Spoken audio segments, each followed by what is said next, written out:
মৃত্যুর কিছু বছর পেরোলেই পৃথিবীর বুক থেকে মুছে যাবে তোমার নাম চিহ্ন।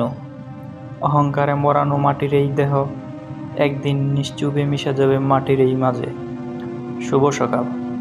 আজ রবিবার, ইংরেজি ৪ঠা জানুয়ারি ২০২৬, বাংলা ২০ পৌষ ১৪৩২ বঙ্গাব্দ, আরবি ১৪ই রজব ১৪৪৭ হিজরি।